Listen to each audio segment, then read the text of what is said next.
listening to RealAgriculture.com. Get real and get connected.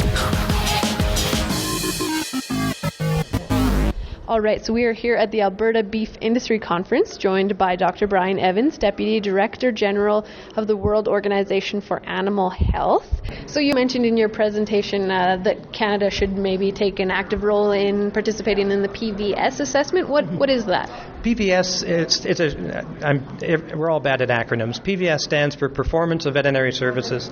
And what it is, it's an objective neutral-based tool which has been developed over 15 years now, which comes in and assesses 47 different critical competencies for good governance in animal health and public health related to animal health. And it complements a tool that was developed by WHO called IHR, the International Health Regulations.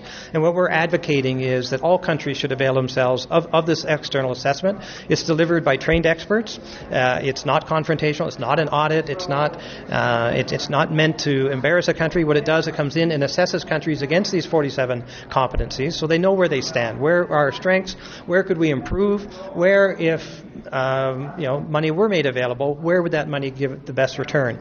So we were encouraging Canada, as we are all countries, particularly developed countries, to get on board with the tool, because my concern is that if Canada doesn't get on board with it, it could become a requirement for trade by other countries in the future, because they see it as a very objective assessment of them being able to say, we don't have to come to your country and audit you. You've already had an assessment by OIE, it's been validated, and we now understand you have a good traceability system, you have good biosecurity, you have good disease control programs and response capability. That builds the international trust and confidence to secure markets and maintain those markets even in difficult times.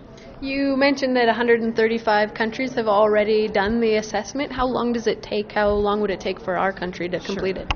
Well, the PVS assessment it's a tool that's built into several phases. The initial assessment is what we're encouraging countries to do, because not all countries need the same level of support and investment to move forward. I certainly wouldn't want to equate certain developing countries in the world with what exists in the Canadian circumstance. We know that's not the case.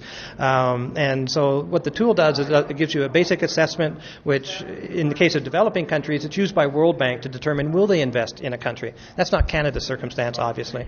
But it gives an initial assessment against these 47 competencies. Then if the country doesn't have the capability to take that information and do their own gap analysis, you can arrange for a second-tier assessment to do the gap analysis.